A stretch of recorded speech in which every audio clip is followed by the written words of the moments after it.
Have you ever wondered why the wisest among us often stay silent?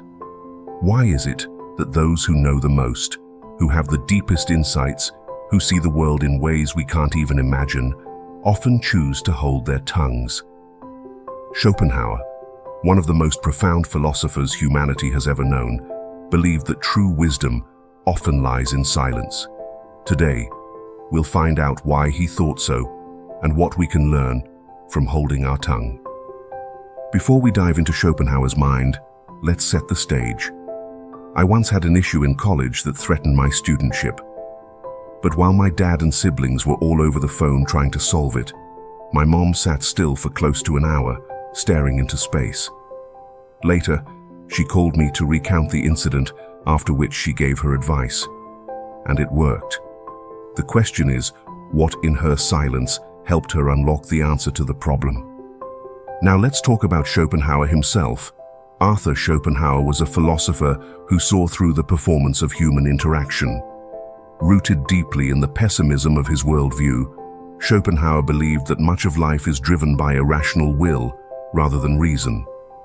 And so, in a world where noise often overrides thought, silence became his rebellion, his refuge. He was influenced by Eastern philosophies like Buddhism and Hinduism, which emphasize detachment, inner stillness, and the limits of desire. Schopenhauer believed that silence is not a weakness, but a strength. To him, the wisest stay silent not because they have nothing to say, but because they understand the futility of saying it.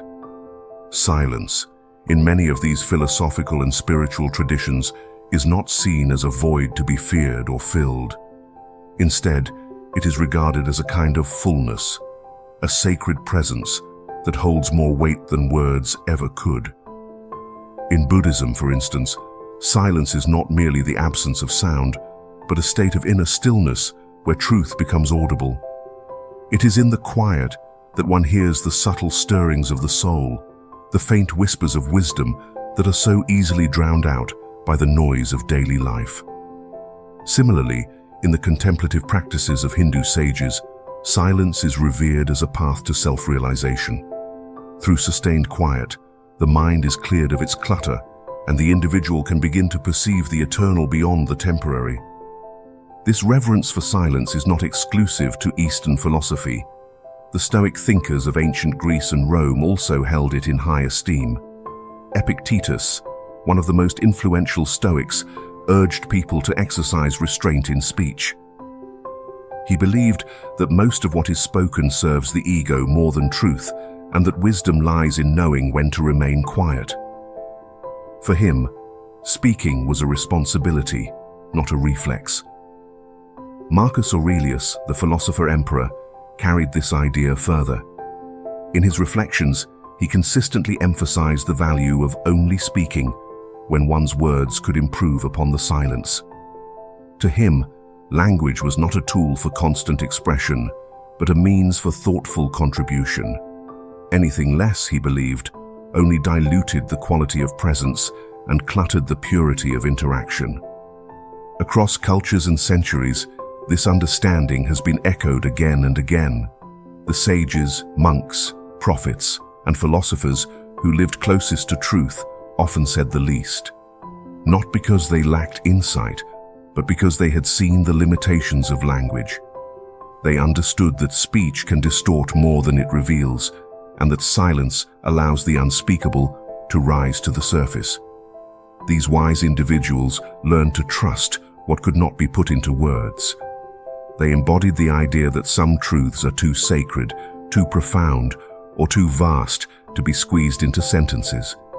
In their quiet, there was not absence, but intention.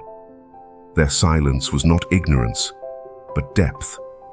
And in a world obsessed with saying more, they chose to say less, not as a retreat, but as a revelation. But this raises an important question. Why do we talk so much in the first place? What is it about speaking that feels so necessary, so irresistible, even when silence might serve us better? Modern psychology offers a compelling answer. It reveals that people often speak not simply to share information, but to affirm their identity, to gain social approval, and to assert control in their environments. These motivations are rarely conscious. They operate quietly beneath the surface of our interactions, shaping our speech without our full awareness. We talk not always to communicate, but to be acknowledged. We talk to feel real, to feel that we matter. Cognitive scientist Steven Pinker examined the evolution of language and found that while it was indeed developed for cooperation and connection, it also serves more complex and sometimes contradictory functions. Language allows us to manipulate perception, to influence how others see us and what they believe about us. Through words, we can craft a version of reality that serves our needs or protects our insecurities. But this very power carries with it the risk of distortion. Every time we speak, we open the door to being misunderstood. Our words can be taken out of context, misinterpreted, or twisted in ways we never intended. In trying to shape our image, we may inadvertently surrender control over how we are perceived. Neuroscience adds another layer to this picture. Studies have shown that discussing ourselves provides us with a dopamine rush, literally rewarding. That's why silence is uncomfortable. It does not deliver the same instant gratification. It does not validate us in the eyes of others. But comfort isn't clarity, and clarity is where wisdom lies. Silence removes the pressure to perform, to persuade, to be impressive. In its quiet, we begin to see more clearly, not just the world around us, but the world within. And while that clarity may not offer the quick reward of dopamine, it offers something far more valuable: peace, insight, and a deeper connection to reality. Schopenhauer's commitment to silence was not a passing preference or an odd personality trait. It was a conscious, carefully considered strategy, born from his deep understanding of human behavior and its many flaws. He saw the tendency to speak excessively as more than a harmless habit. To him, it was a symptom of deeper ignorance, a sign of the ego's need to assert itself without purpose. He once observed that speaking foolishly is often the natural outcome of speaking too much. This was not simply a witty remark. No, it was a profound diagnosis of the human condition. In Schopenhauer's view, restraint in speech was not merely an exercise in etiquette. It was something far more powerful. It was a sign of inner maturity, a mark of someone who had learned to value reflection over reaction. When we hold our tongues, we create space for observation. We create room for quiet thought, for contemplation, for the kind of slow discernment that gives rise to real wisdom. Speech is quick, silence is patient, and in that patience, one can see what others miss. He understood that the wise are not silent out of uncertainty or a lack of insight. Their silence is not the silence of ignorance, nor is it born from fear of being wrong or unheard. It is the mark of someone who understands the true weight of truth. Not everyone is ready for it. Not everyone can handle it. The wise have learned that speaking too soon or too openly often invites misunderstanding, distortion, or resistance. They are aware that many people listen to respond, to argue, or to affirm what they already believe. And so, the wise choose their moments carefully. They speak when the soil is fertile, when the ears are open, and the heart is prepared. Until then, they remain still, because they know exactly how much it matters when they do. Silence for Schopenhauer was a kind of sacred filter. It separated the noise from the meaningful. It guarded what was valuable from being wasted. It was refined. And through it, he lived not just wisely, but deliberately. The wise remain silent because they are full of clarity, full of perception, full of truths that cannot be shared lightly. They are aware that most people are not yet ready to hear the things that matter most. The 3 truths about silence. These are not truths that should be shouted in crowds. They are truths that whisper in stillness, and only those who are quiet enough to listen can receive them. The first truth is that most people don't listen to understand. They listen to reply. Almost everyone has experienced this before. Have you talked with someone and you can see it in their eyes that they're not absorbing what you're saying? They're waiting for their chance to jump in. Leave a star in the comments if you've experienced this. Their response is locked and loaded before you've even finished your sentence. In a world where attention is scattered and conversation often becomes a battle of egos, speaking can quickly lose its meaning. In environments where most people are concerned with being heard rather than truly listening, offering thoughtful words can feel like planting seeds in barren soil. Schopenhauer recognized this with piercing clarity. He understood that even the most carefully chosen words, the most insightful reflections, will often go unheard when directed at those unwilling or unable to understand. A closed mind does not absorb wisdom. It resists it, distorts it, or dismisses it entirely in favor of its own familiar beliefs. This is why the wise often choose silence. It is not because they are disconnected or indifferent. It is because they recognize the rarity of true understanding. They know that real listening is uncommon, and so they do not speak simply to fill space. They speak when there is a genuine possibility of connection, of shared insight, of transformation. When that possibility is absent, they retreat into silence, not out of fear, but out of wisdom. Silence, when approached with intention and awareness, becomes far more than the absence of noise. It becomes a sanctuary, a sacred space where insight is allowed to take root, to breathe, and to grow without interference. In this stillness, thought is no longer pressured by the need to be expressed or understood immediately. It is given the freedom to expand in all directions, to deepen layer by layer, until it reveals its fullest meaning. Much like a flame that grows brighter and steadier when protected from wind, wisdom too gathers strength when it is allowed to remain undisturbed. There is a certain power in allowing understanding to unfold without rushing to explain it.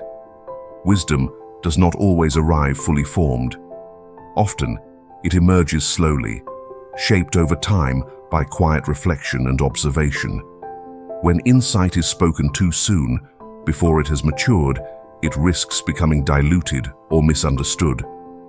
The wise understand this, and so they choose to hold their thoughts close. They do not offer them to crowds eager for entertainment or validation. They wait. They let the insight settle, develop, and reveal its deeper truth. In this deliberate silence, a kind of alchemy takes place. The mind moves inward. The noise of the world fades. And in that quiet, something meaningful begins to form. It is through this process that truth becomes durable. It is refined like gold in the fire, shaped by patience and preserved by restraint. Then, when the rare moment arrives, when someone truly seeks understanding with an open heart and a clear mind, that truth can be shared with care and intention. And in that moment, it will land exactly as it was meant to, with the full weight of its clarity and depth. The second truth is perhaps the most overlooked. Silence is a form of deep listening. If you believe this idea, type "learning" in the comments. This is where the deeper twist lies. Silence is never simply about withholding speech. It is not a passive state. It is an active choice. It is about listening with full attention, observing without interruption, and understanding without the need to constantly insert oneself.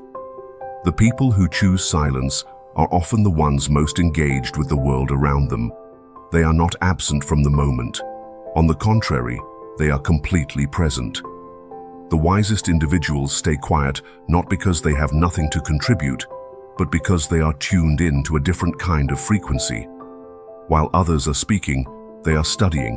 While others are arguing, they are interpreting. They notice subtle shifts in energy, tone, and meaning. They connect ideas that others miss. They see the patterns in behavior, the repetitions in history, the unspoken truths hanging in the spaces between words. Their silence is not emptiness, it is awareness. It is the space where genuine perception is cultivated. This idea is echoed clearly in Taoist philosophy. The sage remains quiet, not due to a lack of opinion, but because their mind is aligned with the deeper rhythm of nature. The Tao, or the Way, moves effortlessly through all things, and the sage moves with it. To speak carelessly would be to interrupt that flow. In Taoist thought, speech is like a ripple disturbing still water. It must be measured, intentional, and rooted in balance. If it cannot bring clarity, it is better left unspoken. Schopenhauer understood this principle deeply. He believed that silence was the ideal condition for thought to unfold. It was the environment in which truth could emerge without being distorted by ego or impulsiveness. The silence made room for insight. It did not cloud it with unnecessary noise or premature opinion. That is why wisdom often wears the robe of quiet. It does not seek to impress. It does not race to be first. It does not compete for attention. Instead, it waits. It watches. It contemplates. Its power lies in its ability to remain still when others are frantic. And when it finally speaks, it does so with calm authority, grounded in deep reflection. In this way, silence is a form of engagement. It is how the wise participate in the world. They may not speak often, but when they do, their words come from a place that others rarely visit. A place of clarity, depth, and genuine understanding. Remember, the first truth is that most people don't listen to understand, while the second truth is that silence is a form of deep listening. The third truth is that silence protects you. Think about that for a moment. Schopenhauer believed this deeply. He understood that every time we speak, we uncover something about ourselves. We disclose our thoughts, our intentions, our emotions, our doubts. And once these parts of us are out in the open, they can be misread, challenged, or even weaponized. We live in a world where many people are quick to conclude, quick to judge without understanding, quick to twist words into weapons. In such an environment, silence becomes more than a preference. It becomes a defense. It becomes a way of guarding the inner life, of keeping something sacred away from the chaos of public exposure. Silence becomes a way of staying whole in a world that too often fragments people by dissecting what they say. By choosing silence, you keep control over how much of yourself is visible. You remain the author of your mystery. You become less predictable. And in unpredictability, there is power. People cannot easily categorize you. They cannot rely on your words to determine your next move. This keeps you free. It preserves your autonomy. There is a certain wisdom in restraint. When you speak sparingly, your words carry more weight. When you do not reveal every thought, you keep something valuable to yourself. In a world that encourages oversharing, this becomes an act of self-respect. It is a refusal to place your inner life on display for the sake of validation or attention. When you speak, you give shape to your thoughts, and those shapes can be misunderstood or reshaped by others. But when you stay silent, you remain whole. You give nothing away that can be twisted. You remain free to change, to grow, to evolve, without having to defend what you once said. In this way, silence becomes more than a shield. It becomes a sanctuary.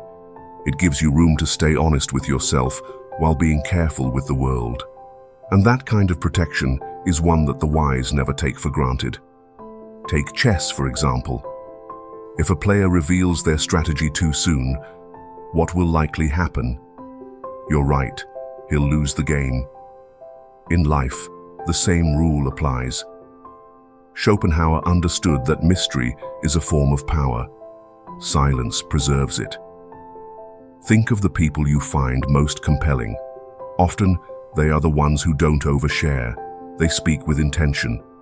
And their words, when they do come, land with force. Now, how does this play out in the real world? In leadership studies, It's been observed that the most respected leaders are often those who speak less, but with clarity. Their silence commands attention. When they speak, people listen because they don't waste words. If you check the world of therapy, it's the same. Silence is used deliberately. When you go to your therapist, you'll realize that there's always a well-timed pause. Right? Have you ever wondered why that is? It's because it can reveal more than a question ever could. Silence allows the client to fill the space with truth. It invites honesty. How about in relationships? Silence can be powerful too. We're not talking about the silence of withdrawal, but that of presence. That silence that says, I'm here, I'm listening. I don't need to fix this. I just need to understand. Leave your comment if you've ever had a partner like this before. On a personal level, we've all had our journey with silence.